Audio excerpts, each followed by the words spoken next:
Hello friends, once again welcome to our academy.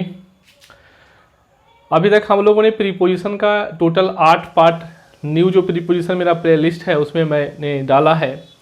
और preposition से जो कंसेप्ट जो क्रिएट किए जाते हैं वो अगर आप पढ़ लेते हैं अच्छी तरह से तो प्रीपोजिशन को आप बड़ी अच्छी तरह से कंसेप्चुअली डील कर सकते हैं। मैंने आपको एक बार बताया था कि प्रीपोजिशन जो है एक ब्रॉड एरिया को कवर करता है। और मैं जो हूँ प्रीपोजिशन में दो चीज़ मैंने आपको बताया था, एक था हमारा फिक्स प्रीपोजिशन के बारे में बताया था, एक हमारा जो है फ्रेजल वर्ब के बारे में बताया था। ये दोनों एक ऐसा एरिया है जहाँ पर से कॉम्पिटिटिव एग्जामिनेशन में बहुत सारे क्वेश्चन पूछे जाते हैं। और इसके बारे में जब हम बात करते हैं माय डियर फ्रेंड्स, तो इसके पीछे आपका कोई वजह या लॉजिक काम नहीं करता है।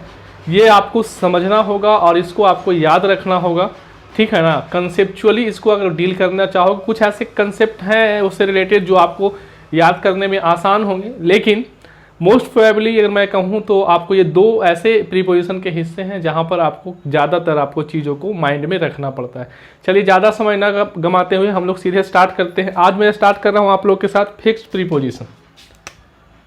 Fixed preposition, fixed preposition. हम लोग ये प्रीपोजिशन को हम लोग पहले ही समझ चुके हैं। फिक्स का मतलब क्या होता है? फिक्स का मतलब कुछ ऐसे वर्ड्स हैं जिनके साथ प्रीपोजिशन जो है हमेशा वही आता है। अगर उस वर्ड के साथ उसके अलावे कोई और प्रीपोजिशन आ रहा है तो इसका मतलब वो क्या है? कॉमन एरर है। उसी को हम लोग फिक्स्ड प्रीपोजिशन कहते हैं। ये वर्ड क्या है? फिक्स्ड। आप जरा सा एक बार ध्यान में रखो तो ये फिक्स्ड को अगर आप देखो तो फिक्स क्या है हमारा? फिक्स जो है हमारा वर्ब का V3 फॉर्म है। और ये प्रीपोजिशन क्या है? प्रीपोजिशन एक नाउन का काम कर रहा है। ये नाउन हो गया, तो यानी कि नाउन से पहले हमारा क्या आता है? एडजेक्टिव आता है, यानी कि ये हमारा पास्ट पार्टिसिपल ही है ना, पास्ट पार्टिसिपल है। और पास्ट पार्टिसिपल को हम लोग क्या करते हैं? एज ए एडजेक्टिव यूज करते हैं। इसलिए हमारा क्या है? ये देख रहे हैं आप कि ये क्या है? नाउन से पहले आया हुआ है। ये नाम प्रीपोजिशन है, लेकिन पार्ट्स ऑफ स्पीच में जब इसको हम लोग देखें तो ये हमारा क्या है? एक नाउन है, उसके पहले हमने एडजेक्टिव का प्रयोग किया है। ये तो आपको समझ में आ रहा होगा, मैंने छोटा सा एक बात आपको बताया। तो चलिए अब हम लोग स्टार्ट करते हैं। आज का हमारा जो वर्ड है वो कौन सा फिक्स प्रीपोजिशन लेता है उसके बारे में हम लोग समझते हैं। शुरुआती दौर से मैं आपको स्टार्ट कर रहा हूँ, ये क्वेश्चन हमेशा एग्जामिनेशन में पूछे जाते हैं। चलिए स्टार्ट करते हैं। आज हम लोग ले रहे हैं, पहला वर्ड हमारे पास है एग्री। जब हम एग्री की बात करते हैं माय डियर फ्रेंड्स, तो एग्री को हम पार्ट्स ऑफ स्पीच से देखें तो ये एक वर्ब है। ये क्या है? एक वर्ब है। ये क्या है? हमारा वर्ब है। तो एग्री का मतलब क्या होता है? मीनिंग क्या होता है? किसी से सहमत होना। तो अब देखिएगा, इसके साथ जब भी एक वर्ड आपको लिखा हुआ मिले सेंटेंस में, तो इसके साथ हम लोग दो प्रीपोजिशन का यूज करते हैं। एक हमारे पास होता है एग्री विद, एक होता है एग्री टू। ठीक है, समझिएगा। एक हमारे पास प्रीपोजिशन क्या है? Agree with. एक है हमारे पास एग्री टू। ठीक है। अब यानी कि अगर हम बात करें प्रीपोजिशन एग्री के साथ, तो एग्री के साथ आपका दो ही प्रीपोजिशन आता है, एक एग्री विद आता है, एक एग्री टू आता है। अगर हम एग्री विद कहते हैं तो एग्री विद समबॉडी। समबॉडी कहने का मतलब क्या हो गया माय डियर फ्रेंड्स? ये पर्सन की बात कर रहा है। किसकी बात कर रहा है? ये पर्सन से, यानी किसी व्यक्ति से सहमत हो तो आप वहां पर एग्री विद लगाओगे। और यहाँ पर एग्री टू है तो ये हमारा आता है समथिंग। क्या है? समथिंग। यानी किसी चीज से आप क्या हो? सहमत होते हो। किसी चीज से आप जब सहमत होते हो तो उसके लिए हम लोग क्या करते हैं? समथिंग का प्रयोग करते हैं। इसका प्रयोग करते हैं, सॉरी, टू प्रीपोजिशन का प्रयोग करते हैं। यानी कि हम लोगों ने क्या देखा कि सर एग्री के साथ फिक्स प्रीपोजिशन आता है। कौन कौन आता है फिक्स प्रीपोजिशन? हमारे पास एक तो आता है विद, एक आता है टू। अब मैं एग्जाम्पल लिख के इन चीज़ों को समझाने की कोशिश करता हूं, ध्यान से समझिएगा। जैसे हमने लिखा ही एग्रीड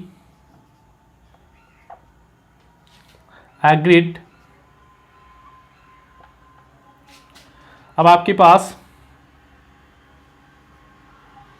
विद हिम या टू हिम, आपके पास प्रीपोजिशन आ रहा है क्या, हिम, टू आ रहा है, एक विद आ रहा है, दो प्रीपोजिशन आपके पास दे दिया गया है। ठीक है, अब आपको यहाँ देखना है कि ये जो देख रहे हो आप, ये वर्ड हमारे पास एग्री आया। जब वर्ड एग्री आया तो ये हमको समझ में आ रहा है कि एग्री के साथ हम लोग सर या तो विद का प्रयोग कर सकते हैं या तो हम लोग किसका प्रयोग कर सकते हैं, टू का प्रयोग कर सकते हैं।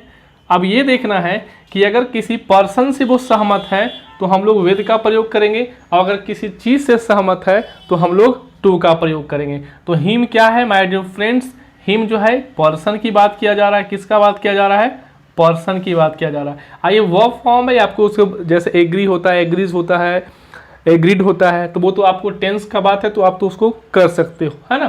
तो इसके लिए हम लोग आप देख सकते हैं पर्सन है, तो इसके लिए हम लोग क्या करेंगे, टू का प्रयोग ना करके किसका प्रयोग करेंगे, विद का प्रयोग करेंगे। किसका प्रयोग करेंगे, विद का, क्योंकि ये क्वेश्चन जो है आपको दिया जाता है उलझाने के लिए। एक और इस पर हम लोग एग्जाम्पल ले लें, अगर मैं एक और एग्जाम्पल लूँ इसके बारे में, जैसे माई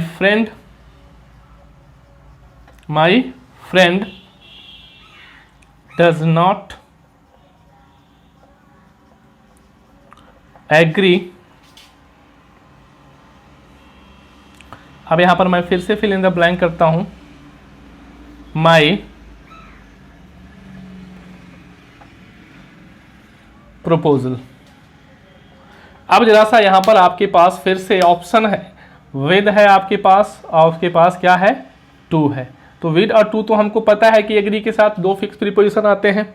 ठीक है, अब यहां पर देखना है कि एग्री के बाद वाला जो हमारा जो वर्ड आ रहा है उसके बीच जो हम प्रीपोजिशन को फिलअप कर रहे हैं उस पर डिपेंड करता है। तो यहां पर आप देख रहे हैं माई प्रपोजल, तो उसके प्रस्ताव से, यानी कि वो पर्सन नहीं है, पर्सन उसके प्रस्ताव का मतलब क्या हो गया, ये हमारा समबॉडी नहीं है, क्या हो गया, समथिंग हो गया।